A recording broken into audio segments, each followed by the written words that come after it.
Hey, so in this lesson, we're just going to talk about the work aspect of this strategy. So, while a lot of what gets built over time in multifamily as a sponsor or general partner is passive in a sense, it still takes work, um, and so active participation is required. The limited partners in deals, if you want to go that way, even that takes some work because as a limited partner and an investor, you're going to want to educate yourself at least on what this strategy is, what the risks are, and how these operations actually function to know if one particular sponsor is the right one to invest with. Um, but as a sponsor, there's work. It's not 9 to 5 by any means, but there is a commitment level that's needed. There's ebb and flow. So there's a lot of work up front for any one particular deal.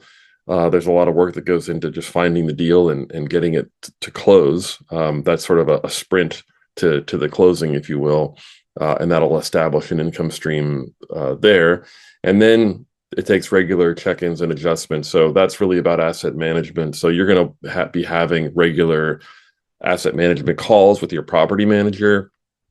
There's some KPIs that you'll be looking at there, key performance indicators, to make sure you're staying on top of those is super important.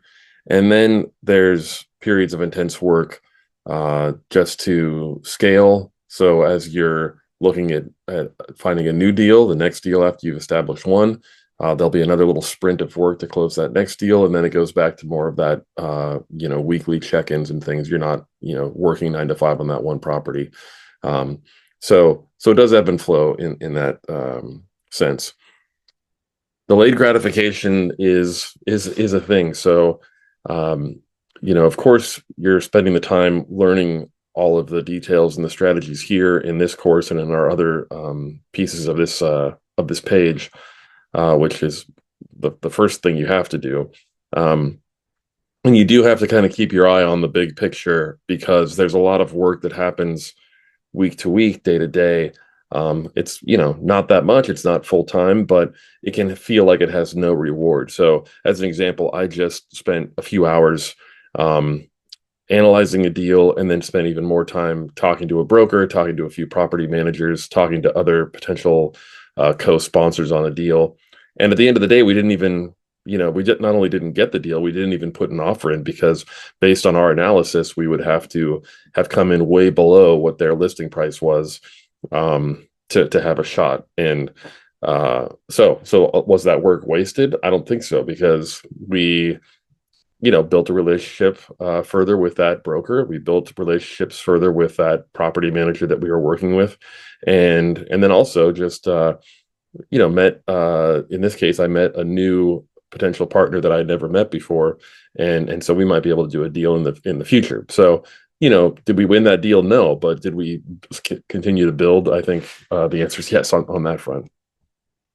So self-motivation in this is really key. I heard the phrase once that you can't get fired from a job you don't have. So it's really up to you to stay self-motivated here. I mean, if you decide one afternoon, oh, hey, I saw an email about a new deal in the market that I like. I should go analyze that deal. Or, oh, my friends are going out and having dinner or going to a show or something, and maybe I'll decide to do that. I mean, those are the decisions you have to make for yourself, of course. But you have to sometimes do that work, and maybe it's at night. If you have a family like me, after my kids go to bed, sometimes that's when I'm firing up my laptop and spending a couple hours, between 9 and 11, looking at some deals. Just make it work for whatever works for you. And then again, obstacles, view those as opportunities. Is all I can say there. You might come up against a property you're looking at that you don't quite understand a certain aspect of deferred maintenance or a capital expenditure that you didn't expect, or you don't quite understand how to deal with it. Well, that's like a learning opportunity. The answers are out there. People have blazed this path before, and you'll be surprised. There's a lot of people that really like to help people that are new to this world and want to see you succeed just as they've succeeded. And so don't let that hold you back.